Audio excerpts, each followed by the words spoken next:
Fala galerinha, tudo bem com vocês? Espero que sim.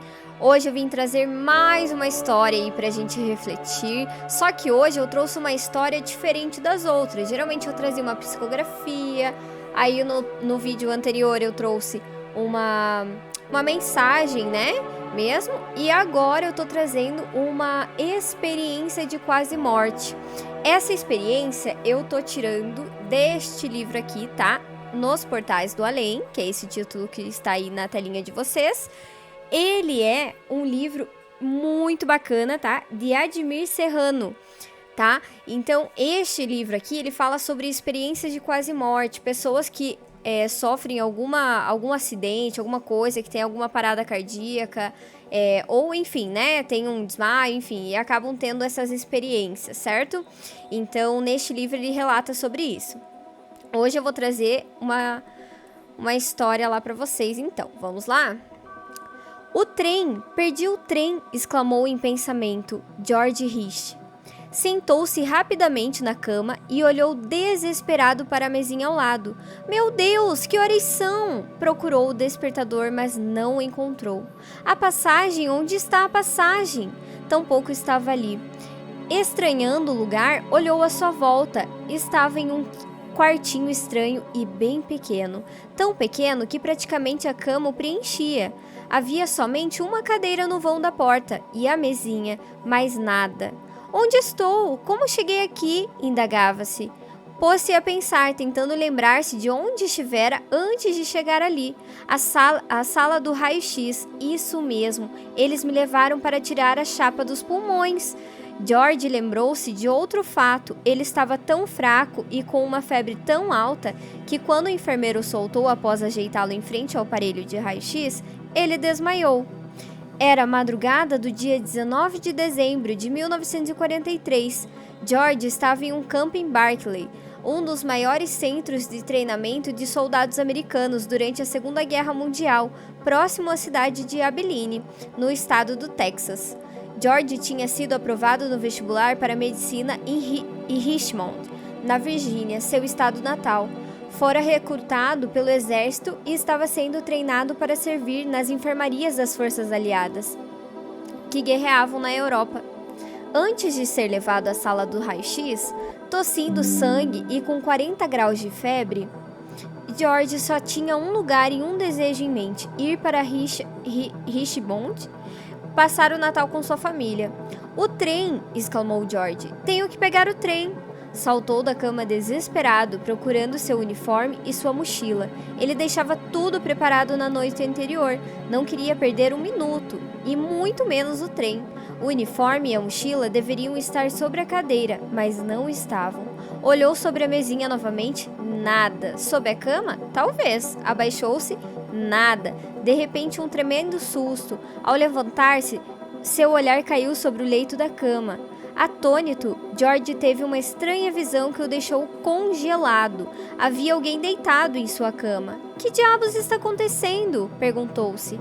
Aproximou-se e viu que era um jovem, de cabelos castanhos e curtos. O rapaz estava imóvel, parecia morto.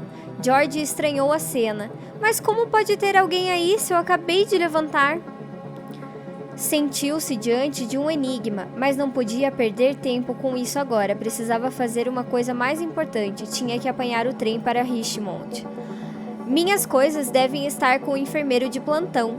George animou-se com essa possibilidade. Saiu do quartinho e caminhou pelo corredor do barracão que servia de enfermaria. Havia uma fileira de camas de cada lado, onde soldados enfermos repousavam. Teve a impressão de que nunca estivera neste lugar antes, mas não podia afirmar, pois havia uma infinidade de barracões semelhantes a este, espalhados naquele árido e gelado deserto texano. George avistou uma sala cuja porta estava aberta. Entrou, mas não havia ninguém. Vistoriou as prateleiras à procura de seu uniforme e mochila, mas nada encontrou. As prateleiras continuam apenas remédios e outros materiais utilizados por médicos. Saiu da sala e entrou no corredor novamente. Caminhava olhando de um lado a outro e continuando a procurar seu uniforme e sua mochila. Onde será que colocaram minhas coisas? Indagava-se, já um tanto impaciente. De repente, ficou animado. Um soldado entrou no corredor e caminhava em sua direção. Com certeza ele poderia ajudá-lo. George nem esperou que o soldado se aproximasse. Desculpe-me, sargento, você poderia me dizer onde está o enfermeiro de plantão? Não o encontro em lugar nenhum. O soldado carregava uma bandeja com instrumentos e toalhas. George teve a impressão de que falava ao vazio, pois o soldado não lhe dera a mínima atenção. Ele parecia tão distraído ali no meio do corredor que estava a ponto de dar uma baita ombrada nele. Cuidado, sargento! Gritou-lhe, saltando de um lado para o outro. Mas nem seu grito nem seu salto chamaram a atenção do soldado, que seguiu sua caminhada pelo corredor como se nada tivesse acontecido, como se George não existisse. Tudo isso era muito estranho, mas ele não podia mais perder tempo. Tinha que sair de onde estava e ver se ainda conseguiria tomar o trem ou achar outro modo de chegar ao lugar, já que estava de licença para passar o Natal com sua família. Seu olhar passou nas pesadas portas no final do corredor. Pensou em caminhar até elas, abri-las e sair. Meu Deus! Exclamou quando viu-se fora do corredor, sem ter a menor ideia de como havia chegado lá. Essa sequência de eventos, olhar a porta e pensar em sair do lugar, tinha ocorrido apenas mentalmente. Ele não havia movido um dedo para executá-los. Bastou pensar neles e já estava do lado de fora, como se um condão mágico o houvesse tocado e o transportado para o lado externo do barracão, sem que ele nada notasse. Mais estranho ainda era que, sob o céu do Texas gelado, George percebeu que não caminhava, parecia levitar. Seus pés não tocavam o solo e começou a subir e voar, e numa velocidade bem poderosa. Jamais acontecera isso em sua vida. Outra coisa muito estranha. Fazia um frio intenso naquela época do ano. Na verdade, havia sido o frio e a poeira os causadores de sua pneumonia, que fizeram seus pulmões sangrarem e sua febre passar de 40 graus, mas voando naquela velocidade sobre os arbustos e o solo congelados do deserto do Texas, sem saber se estava nu ou vestido, George nada sentia, nem vento, nem frio, nem calor. Meu Deus do céu, o que está acontecendo comigo? Indagava a si mesmo, estupefato. Olhando para o chão, George via as luzes das cidades sobre as quais sobrevoava. Via também florestas, campos cobertos de neve e uma ou outra estrada sem muito movimento, cortando os grandes pastos e fazendas da região. Tudo era escuro e silencioso. Uma certeza intuitiva dizia-lhe que viajava em direção a Richmond, em uma velocidade com vezes maior do que a qualquer trem na Terra. Mas será que estava mesmo indo para lá? E se estivesse indo para outro lugar? Ele só havia feito uma viagem entre Virgínia e Texas uma vez em setembro, quando foi enviado a camping para o treinamento. No entanto, tinha sido em direção contrária e grande parte da viagem fora durante a noite. Um rio extremamente largo e caudaloso apareceu em seu raio de visão, e ele logo avistou uma grande ponte. A do outro lado brilhavam as luzes da maior cidade que até então nunca havera visto. Veio-lhe a ideia de parar e perguntar a alguém se estava no caminho certo, e parou imediatamente, em pleno ar, a uns 20 metros do solo.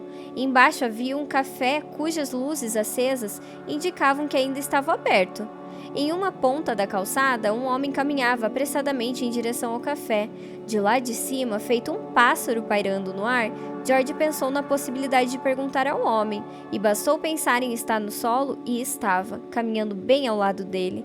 Como isso aconteceu? George não fazia a mínima ideia. Tampouco tinha tempo para se preocupar com tal detalhe. O que ele queria mesmo era saber se estava indo em direção a Richmond. O senhor poderia me dizer que cidade é esta? Perguntou ao homem. O homem não lhe dera a mínima. Continuou seu caminho com o mesmo olhar sério e sisudo em direção ao café. Será que também é surdo? Pensou. George aumentou o volume de sua voz. Por favor, senhor, eu não sou daqui. Eu precisaria saber que... Estavam à entrada do café. O homem alcançou a maçaneta da porta. George não podia deixá-lo desaparecer. Tinha que saber onde estava. Sem hesitar nem medir consequências, agarrou no ombro do homem. Outro tremendo susto. Sua mão passou pelo corpo do homem como se ele fosse uma miragem. Enquanto o homem desaparecia de sua vista, George examinava sua mão. Aparentemente, não havia nada de errado com ela, e tampouco com o homem, que era sólido, assim como todos os seres humanos. Naquele instante, George sentiu uma imensa sensação de solidão. Afastou-se da entrada do café e encostou-se em um poste na calçada. E outro tremendo susto. Tampouco o poste parecia ter solidez. Ou seria George que não tinha solidez? Em lugar de encostar-se no poste, George o penetrou. No súbito veio-lhe um flashback. Aquele soldado no corredor do barracão tampouco lhe dera atenção, assim como este homem que acabara de entrar no café, em cujo lado havia caminhado, em cujo ouvido havia gritado, cujo ombro havia agarrado, e agora o poste. Será que perdi a minha solidez? Será que estou invisível? Pensava. Um pavor repetindo invadiu-lhe o ser. Pela primeira vez, George deu-se conta de que o que lhe ocorreria. Meu Deus, aquele rapaz da minha cama! Era eu! Neste momento, George percebeu que estava fora do corpo. Imediatamente viu-se no ar mais uma vez, agora voando em direção oposta, como se uma fita de vídeo estivesse sendo rebobinada. Sobrevoou os mesmos lugares sobre os quais havia passado ainda há pouco. Logo, Camp fez-se visível e George aterrissou no corredor de um barracão. Agora era só achar seu corpo e retomá-lo. Onde ficava aquele quartinho? E se seu corpo não estivesse mais lá? George deu início a uma busca frenética e urgente pelo corpo. As dezenas de soldados que dormiam, imóveis, enfiados sobre os cobertores marrons do exército, com os cabelos bem curtos, pareciam todos iguais. Qual seria ele? Lembrou-se do anel de formatura que trazia no dedo, de pedra ônix negra e ovalada, e que tinha como insígnia uma coruja dourada. Parando em uma cama e outra, procurava por tal anel nas mãos daqueles soldados adormecidos. Chegando ao final do corredor, viu à sua frente um quartinho que lhe pareceu familiar. Dirigiu-se a ele e do vão da porta viu que havia alguém deitado na cama, com a mão esquerda exposta e em um dos lados o anel de ônix preto. Aproximou-se da cama e pôs-se do lado do rapaz. Tudo agora estava claro. Aquele rapaz era ele, ou uma parte dele, e precisava entrar naquele corpo de alguma maneira. Mas como? Havia algo errado com o rapaz, porque estava coberto até a cabeça com aquele lençol, como se estivesse morto. E por que mesmo através do lençol, George o via tão branco e parecendo uma escultura de cera? Com as duas mãos, George passou a puxar o lençol para descobrir o corpo. Em vão, não havia resistência. Enfiava suas mãos no lençol, no corpo do rapaz e na cama. Depois as tirava com a mesma facilidade. Intuitivamente, ele sabia que para entrar tinha que fazer algum tipo de conexão com aquele corpo. Desesperado, saltou na cama e deitou-se sobre ele. Nada, aqueles dois Georges pareciam distintos, duas entidades independentes. Aquela massa inerte e inconsciente que ele sabia ter alguma coisa a ver com ele, e outro, aquele ser pensante, lúcido e ativo, deitado sobre o primeiro. Por fim, George voltaria ao seu corpo, mas não antes de embarcar na mais fantástica experiência de sua vida. Essa que ocorrera instantes atrás, sua saída do corpo, seu estranho e solitário voo pelos céus escuros e frios do oeste americano, a desesperada tentativa de retomar seu corpo orgânico, também poderia ser chamada de fantástica, mas não se compararia à que estava prestes a ocorrer. Gente, essa história, ela é um pouquinho longa, tá? Vocês já perceberam. Então, assim, eu vou fazer ela em duas partes, ok? Esta é a primeira parte e eu vou fazer a outra, certo? E aí eu vou deixá-la salvo e aí quando vocês quiserem ouvir a segunda parte, vocês clicam lá e visualizam, certo? Até aqui, gente, qual a reflexão que vocês podem tirar né? É uma experiência que ele está tendo, o desespero de qualquer outra pessoa que poderia ter feito o mesmo, né? De não saber o que está acontecendo, depois de perceber os fantásticos acontecimentos do mundo imaterial, né? Digamos, não bem imaterial, porque é quase a mesma coisa, mas é diferente, né? Você levitar, você pensar e você já estar no lugar que você pensou, sem você atravessar uma porta, sem nada, né? Então é muito bacana, muito interessante. Acredito que tenha muitas pessoas que passam por isso e passaram já alguma época, algum tempo. Se vocês que estão assistindo têm alguma experiência para contar sobre isso, ou tem alguma curiosidade, comenta, gente. Comenta, coloca aí, que a gente também é curioso, a gente também quer saber, certo? Então até a próxima, meus amigos!